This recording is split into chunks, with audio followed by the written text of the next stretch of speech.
The story for Fast and Furious Showdown is a lazy mess of a story.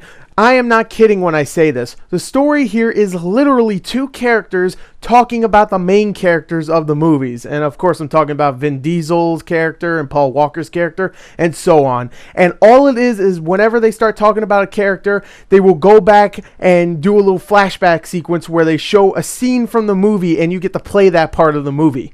That's literally it. That is the story of this piece of crap. You get to re-experience scenes from the movies and play them out. And that might sound cool, but I'll tell you why later. It is not. But the story here is just absolute trash. It is horrible. Nothing here is good. There's no narrative. You don't care about any of the characters. Even if you did love the movies, you will not at all. So overall, the story here is a complete mess. It's so jumbled, and quite frankly, it's boring as hell. So yeah, the story here is terrible. And now let's talk about the sound, which guess what? It doesn't get any better here because the sound design, the soundtrack, and the voice acting are all equally terrible. The sound design is repetitive and there's absolutely no variety with the cars. They all sound the same, and when you hear the same freaking sound over and over again, it just gets on your nerves, and it did on mine. And talking about getting on your nerves, this game is filled to the brim with terrible rap music and absolutely mind-numbing dubstep. This is one of the worst soundtracks I've ever heard in a video game. So bad. Oh. And the voice work is typically filled with terrible impersonators, but it doesn't help that the script itself, the stuff they have to read, is equally terrible. This game just does not sound good. Overall, it sounds horrible. And now let's talk about the graphics, which guess what? This game is not getting better throughout this review. Oh no, it's getting worse. This is easily the worst looking game I've played this year. Environments are uninspired and are repeated very often. The texturing is extremely muddy and it's hard to tell what you're looking at sometimes. Character models are disturbingly dead looking, especially in the cutscenes. The physics are ridiculous. I mean, cars will get hit and they'll fly around and stuff. I mean, it's hilarious, but it's ridiculous. And with all that bad, the game still can't run properly. You'll see plenty of frame rate drops, texture pop-ins, cutscene stuttering, and glitches. The only thing that I can say that is somewhat positive is that the cars themselves look okay, they're nice and shiny, and they break apart nicely. But besides that, it's a terrible looking game, straight up and down.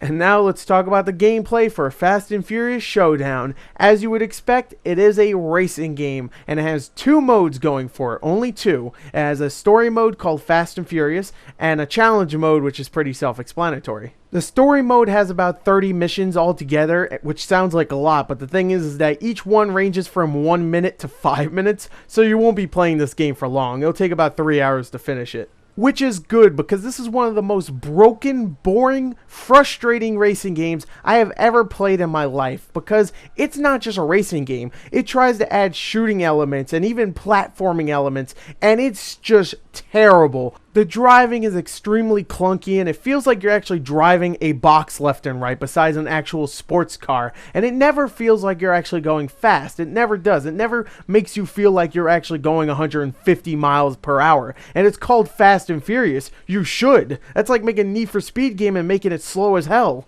So when your driving mechanics do not work for a Fast and Furious game, you're pretty much screwed. But the developers of this game decided to add some variations to the missions. That's where you get the platforming and you get the shooting elements.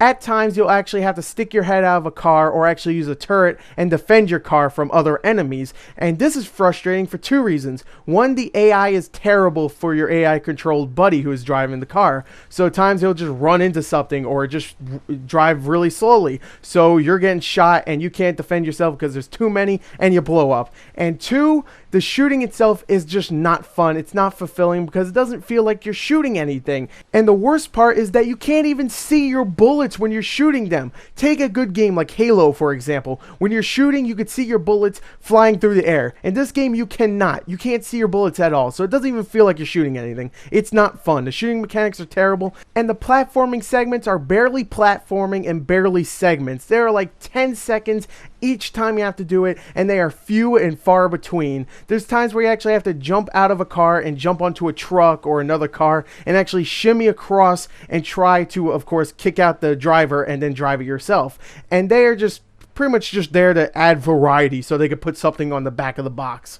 And no, you cannot freely do this whenever you want and jump to another car. You cannot do that. Whenever the game tells you to do it, that's when you do it. So there you go, there's the story mode. Sometimes you have to go and shoot a tower or chase down a bad guy and blow them up. But for the most part, you'll be driving and shooting, and occasionally jumping to another car. And that's it. There you go, there's the game. And the only difference between the story mode and the challenge mode is that in challenge mode, you can actually put modifications to your car, which you earn by playing the story mode. Oh, and challenge mode sucks too, so there you go. Overall, I would consider this an insult for a $15 downloadable game, let alone a $40 quote-unquote budget game. Repetitive missions, awkward driving mechanics, uneventful gunplay, underused platforming, embarrassing graphics, awful sound, and a mess of a story. This is a terrible piece of trash that should be treated as trash. Just throw it away.